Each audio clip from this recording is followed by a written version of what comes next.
Sonic Boom: Rise of Lyric is a game I once held in fond critical regard and still love dearly. It's a 3D action platformer inspired by similar titles of the early to mid 2000s. If you've played the Jak and Daxter series, Ratchet & Clank, or maybe even Rough Trigger, this game will feel fairly familiar. You battle your way through largely linear, action-packed levels wherein exploring is still a heavy focus, but takes a firm backseat to sensational set pieces, baddie busting, and gameplay variety.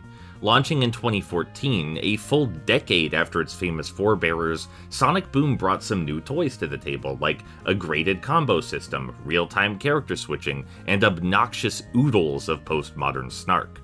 As someone who thoroughly adores PS2 games, it was an immensely appealing prospect. And on a superficial level, everything checks out. None of the varied gameplay styles feel out of place, the animation is expressive and bouncy, and each playable character gets more than enough time to shine. Listing it all out on paper, it's easy to make the game sound great, like there are these tiny Metroidvania-style 2D platforming sections where you explore a miniature maze to find optional collectibles and solve puzzles. You sometimes switch between multiple layers and often multiple characters, evoking distant memories of lost Vikings. There are plentiful collectibles scattered in various nooks and crannies, which provide currency to build new platforming gauntlets in the hub area. It's a suitable reward for playing the game well, and it brings a lot of life to the once empty open-world environments. There are 3D runner segments with multiple pathways, traditional Sonic platforming mechanics, and blistering speed.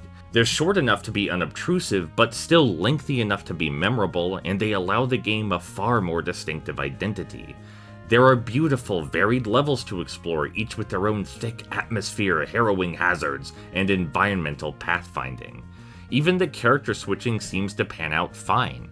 You've got Sonic as the versatile jack-of-all-trades. He's got his homing attack, spin dash, and regular old double jump for the widest variety of combat and platforming moves, though he's not particularly proficient at any of them.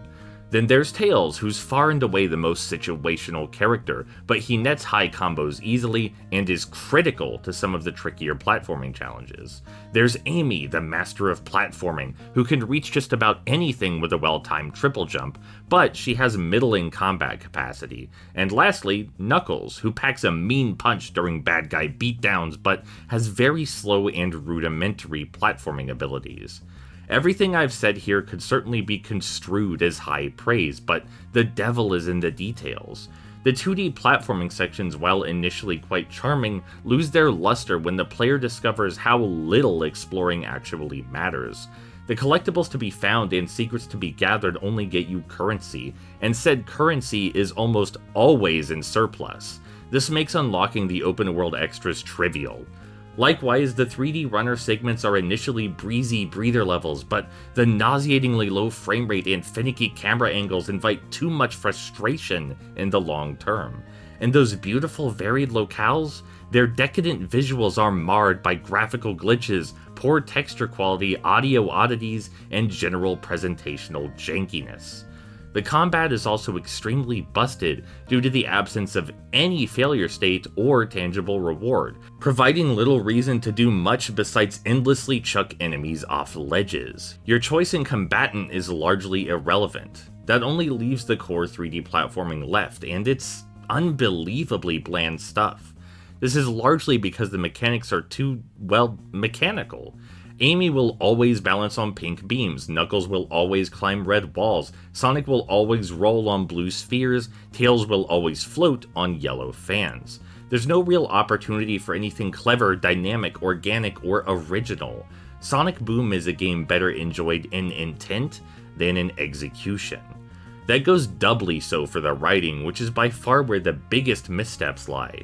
The game tries to embody retro wit and world-building drizzled with a thick layer of sardonic, self-aware humor, but it doesn't go well. The characters do exist in a beautiful and brilliant world, but are themselves stiff and sarcastic in equal measure. They exclusively talk past one another, delivering rapid-fire, semi-relevant quips with inhuman verbosity. Despite Sonic Boom's themes of friendship and solidarity, you never really get the sense that these people even like each other. The overarching narrative is even more baffling and suffers from clear signs of scope creep. There's time travel, many magical MacGuffins, plentiful personal vengeance, and a sizable supporting cast. It's too many plates to juggle, and as a result, none of the plot elements are properly explored. Characters enter and exit the narrative seemingly at random, and the logical flow of events is mangled beyond most recognition. If there's something Sonic Boom can fail at, it does, always. Every positive aspect has a grim, overwhelmingly negative counterpart. All of that said, this is still a game I've happily finished multiple times. Most recently I completed it in one lengthy sitting, including all the optional content. And that's because, well, it's still super cool. This title was an attempt to revitalize a long-lost subgenre of 3D platformer, and reinvent one of my favorite video game franchises. Did it succeed at either? No, absolutely not. But it still harbors some busted scraps of brilliance. And hey, it's pretty fun to laugh at if you're into that.